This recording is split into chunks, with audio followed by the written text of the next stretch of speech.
नाज़रीन, peoples party जो अवामी मार्च जो घोटकी पहुंचंदो शहर के पीपी जे झंडनि ऐं बैनरनि सां सिंगारियो वियो आहे। वीडियो ते मौजूद आहे मुश्ताक लगारी। जी मुश्ताक। पीपल्स पार्टी तरफां जो महंगाई खिलाफ अवामी लॉन्ग मार्च कराची का इस्लामाबाद वही रो है।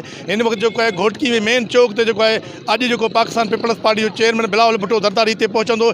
इन वक्त जो है सिक्योरिटी जा इंतजाम तमाम सख्त कया विया आहिनि। मेन चौक से घोटकी के मेन चौक के चौराहे ते वॾे तादाद में जो है पुलिस नफ़री मुक़रर कई है।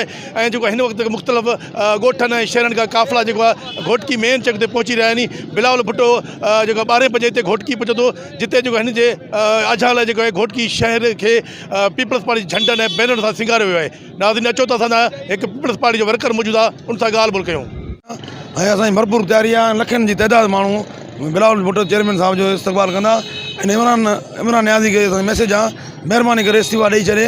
भरपूर नमूने जा लखे माण्हू ईंदा ऐं वॾी माण्हू में ख़ुशी आहे, जोश आहे। पूरे ज़िले घोटकी में पहुचंदा, खानपुर महार में पहुचंदा, मैसरे में पहुचंदा, घोटकी में पहुचंदा, सरहद में, जारूखानो माना ज़िले घोटकी में लखनि जी तइदाद में इस्तक़बाल थींदो। कमूशे बॉर्डर तो क्रॉस थींदा, लखनि जी तइदाद माण्हू वेंदा। त पीपल्स पार्टी वर्कर जूं ॻाल्हियूं ॿुधियूं, उन्हनि जो इहो चवणु आहे त बिलावल भुट्टो ज़रदारी हिते घोटकी अॼु पहुचंदो, उन्हनि जो वॾो जेको इस्तक़बाल कयो वेंदो। लखनि जी तादाद में हिते माण्हू हूंदा। अवाम जेका हिन वक़्तु महांगाई को तंग आहे, तंहिंजे करे जेको आहे बिलावल भुट्टो ज़रदारी जेको महांगाई ख़िलाफ़ जेको कराची खां इस्लामाबाद ते लॉन्ग मार्च कयो आहे, उनखे कामयाबु कयो वेंदो। जी।